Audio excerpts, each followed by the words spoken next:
A student determines the circumference of a golf ball. Which instrument gives a reading that is the circumference of a golf ball? You have calipers, micrometers, rulers, a ruler or rule, a tape, a measuring tape, right? Now, the real challenge is if we get a ball here, is that they're asking for the circumference. Now you can use the caliper, the micrometer, and the rule to measure, let's say, the diameter of said golf ball, and and then figure out the radius, I guess. Then use 2 pi r to figure out the circumference. But they're not asking if you can calculate it, they're asking what can you use to just determine it directly. So a tape, measuring tape could, be fitted around this ball, and you could, without the need of calculating, figure out the circumference. I think the only reason people found this confusing was people actually thought it was tape rather than measuring tape. The answer is D. A child slides down a slide. The weight of the child is 250 Newton. Okay. The height of the slide is 7 meters. The work done against friction as the child travels down the slide is 1300 joules. What is the change in gravitational potential energy, and what is the final kinetic energy of the child? Well, if we try to figure out the change in potential energy, which is going to be a lot simpler, is going to be potential energy is equals to the mass times gram times the height. We don't know the mass of the kid, but we know his weight. So weight is essentially mg, so I'll just use 250 for that, right? And the height he travels down is 7, so that's just a multiplication of those numbers, and the answer will come to 1750 newtons, right? Now, is all this potential energy turning into kinetic energy? No, because there's work being done against friction. So some of this energy is turned into, is used to fight against friction, and the rest is turned into kinetic energy. So they're telling us that 1300 joules was turned into friction. So here's a way of looking at it. Potential energy can turn into kinetic energy, right? And any other work that's been done, or any other forms of energy there are. So right now they're highlighting there was work done. The same potential energy was used to do the work against friction. So the kinetic energy plus the work done against friction, let's just write F small r over here for that, right? That's the work done against friction. So the potential energy we start off with is 1750, which equals to our unknown x kinetic energy plus our friction, which is highlighted over here as 1300 newtons. X will come out to, I believe that's, what is it, 450 newtons. That's the kinetic energy that the kid has while he's sliding down. And over here, we see that it matches A, right? And that's our, that's our answer. 4 beakers contain the same liquid. At which point is the pressure the greatest? Well, the pressure will be greatest at the point where there's the largest amount of liquid on top of it. If that makes sense to people. Now over here, it's slightly confusing. You'd think at first glance that D is where the highest pressure is, because hey, it's the lowest. But look, there's barely any water above it, or any liquid above it, the same liquid, right? So the pressure is going to be very identical to that of B, because I feel it's the same height. And I spy with my little eye that the largest distance is for C. The greatest depth is for C. So C has a lot of weight of the water on top of it. So it'll give C the highest pressure. So not really a calculation here, just a bit of physics intuition where you figure out the greatest amount of pressure is at C. A challenging question. Water of depth 10 meters exerts a pressure equal to atmospheric pressure. An air bubble rises to the surface of a lake which is 20 centimeter deep below sea level or water level, right? When the bubble reaches the surface, its volume is 6 centimeter cube. What is the volume of the air bubble at the bottom of the lake? Now, obviously, it's going to be smaller than 6 because the pressure is higher. So it's either 3 or 2. A lot of people went with 3 because they understood it as, hey, the pressure is doubling as you go down. But it's not doubling, and we'll see why. It's going to be slightly higher. And so there are two ways of doing this. One is realizing the pressure is, let me just first draw on the diagram. This is your sea level. Just call it C for short. And there's an atmosphere above it, and the weight of the atmosphere is 1 atmosphere, or like the pressure caused by the atmosphere, right? And at 10 meters depth, because every 10 meters, the exerted pressure equals to atmosphere pressure. So over here, whatever bubble or whatever is experiencing that pressure, it's going to feel double that pressure. 1 atmosphere from the water and 1 already above, that is the actual atmosphere. And here's our depth of 20 meters, which is going to be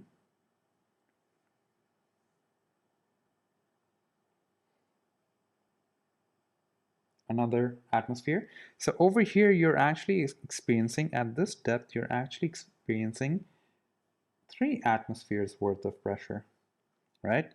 Now, so there are two ways of doing this. One, realizing that the volume is not going to be half of 6, but slightly less than half, because the atmosphere is not doubling, but tripling, right? So it's going to be 1/3 of this. So understanding that, you get your volume.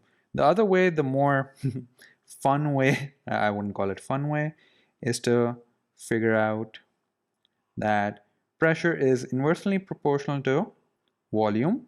So if you want to turn this into an equation, you just take away the proportionality sign and turn it into, this is just pure maths, into K.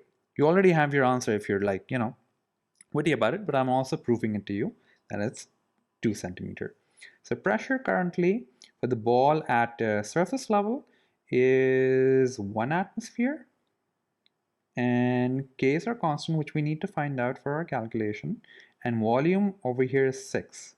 So K is going to be 6 as well, right? And I make a line.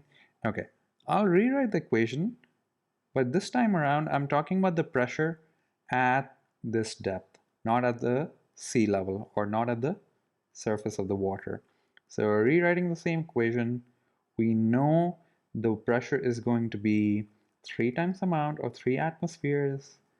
K, we just found out, is a constant, does not change at any depth, is going to be 6. And the volume is something we need to find out. Rearranging the equation, we get volume as 2 centimeter cube. Well, that's a lot of calculation, but we got it. But I'm sure that this is not the right way to do the question. The right way to do the question is understanding that the volume is going to be less than 3 centimeter cube. There's a reason there's only one option less than 3 centimeter cube over here. They want you to pick this. Okay, so the answer is A, and let's move on. A factual question: which statement about thermal radiation is correct? Thermal radiation is actually just, they're referring to infrared. Infrared. Now, In a vacuum, thermal radiation travels at the speed of light. That's true. But yeah, okay, that's true. That's correct. Let's look at other options and be confident that A is correct. Thermal radiation is a longitudinal wave. Well, sound is more of a longitudinal wave. Thermal radiation is considered a transverse wave. Thermal radiation, I'll just put an X there. Thermal radiation travels as an ultraviolet wave. No, it doesn't. Okay, white surfaces are better emitters. No, they're not. They're talking about black surfaces. Right? So the answer is A. An interesting question. Which length is the focal length of the lens shown in the diagram? So there are a lot of things that are shown, but the focal point is defined as, for a converging lens, that if there are a set of parallel lines entering the lens, going through the lens, they will all converge at one point, right? Over here. Well, let's confirm if that is where they'll converge. The only parallel line entering the lens is over here, and that converges right here. Like this line is telling us it'll converge here. This is the principal axis. So any parallel line going through this lens will end up converging here, right? So that's the focal point. What's the focal length? So it's the distance from the center all the way up to the point where they all converge. So the answer is, correct answer is B. Microwaves are used to transmit television signals to and from a satellite. Which statement about microwaves is correct? They have longer wavelength than radio waves. No, they don't, because radio waves actually do have longer wavelengths. I think radio waves go up to kilometers, whereas microwaves are up to close to meters, even less than a meter. Okay. They penetrate the atmosphere without significant loss of energy. That is true, and that's the reason they are used as the electromagnetic radiation of choice for this particular process. Otherwise, why would you? Okay, they travel much faster than radio waves. All electromagnetic radiation travel at the same rate in a vacuum. Okay, they warm the satellite and stop it freezing. That would be convenient, but actually no. Like, I don't. That's just funny. That's not the case. That is not the case. That's wrong as well. Right? So the correct answer is B. All right. Four plotting compasses, compassi,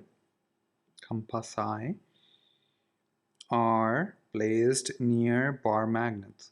You may ignore any effects of the Earth's magnetic field. One compass appears like this. What is the possible position of this compass? Now, you might be very confused with this until you realize your life will become a lot simpler if you just drew magnetic lines. Kind of like, I'm just drawing a rough. Okay, that just is unappealing to me. Kind of like that. So what is the most likely one? So a compass right over here will be completely horizontal. This compass would be horizontal, A and D, and one good way of ruling out A and D is they're more or less in the same position, so they'd be, they won't be there, right? So over here, B would be also be horizontal. So A, B, and D look pretty horizontal to me. So, and you might disagree like where exactly how C would behave, but this is our best choice. And this would have this particular appearance, right? The C is our best bet because it's It's not easy to see why C is the most likely correct answer, but it's so much easier to eliminate A, B, and D. All right. So the cells, lamps, and resistors in the circuits are identical. In which circuits is the lamp the brightest? Now, it's the same resistance in all of them. They're just changing the position or the number of resistors used, and the voltage is the same. So one easy way, if you find abstract concepts slightly more challenging, is that just give them a particular value. All batteries over here are 10 volts, and every resistor here is 5 ohms, right? And let's see what the current is. So the maximum current will give you the brightest of lights, right? So let's see. Okay, so current, rearranging V equals to IR, we get V over R. And for A, that's going to be 10 over 5. Sorry, 5. That's going to be 2 amperes. So that's 2 amperes worth of brightness, I guess. And in the second one, in B, is going to be V equals to V over R, where the voltage is the same, but the resistance is also 10, and the brightness will be more or less halved, right? Okay, we have to calculate the resistance over here. So that's going to be 1 over R equals to 1 over 5 plus 1 over 5. That's how you calculate it. So that's going to be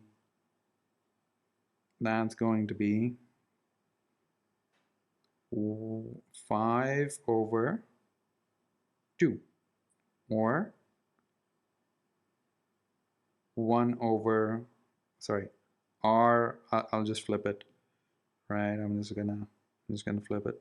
So it's 2 over 5 for 1 equals to 1 over R, so R equals to 2.5 ohms, right? So V equals to 10 over 2.5, that's just so messy, is equal to 4 amperes. So for our winner, right, that's 4 amperes. What's the resistance in the last one? I said this is going to be 5 ohms because it's just right there, and this over here is 2.5, right? So the total resistance is 7.5 ohms, and that's still going to give us a larger value. So our best answer is C, which will give you the largest or the most brightness because it has the most current flowing through the circuit, because it has the least resistance in the circuit. A student is investigating resistance using the circuit shown. The resistance of R is approximately 5, so 5, right? What are the most suitable ranges of the voltmeter for the ammeter? So I don't know why they're starting with zeros. They could have just eliminated it. So let's just do that to make it less confusing. Let's just cross this out like that and like that. So they're saying, what are the most likely values over here for this resistor if you have a voltage supply, right? So we don't know. So let's figure it out which of these make more sense. So if I look at A, if I'm looking at A, let's make R the subject because we know what R should be, or very close to what it should be. V equals to IR, so that equals to V equals to R equals to V over I. And for A, it's going to be 2 volts over 0.5. That gives me 4 ohms. Not bad. So A looks pretty good, but let's see if we can get a better value, close to 5. So I'll just put in the equation directly, the values directly because the equation's there. So 2 volts over 2 will give me 1 ohm. That's way off, right? And for then we have C, which is 5 and 5. So that also will give us horrible 1 ohms. And D, let's see if we can. I do see a 5 there maybe, but no, I don't think so, because that's going to be 10 over 5, and that's still way worse than our option A. So A is our most likely range for our setup? Right, the answer is A.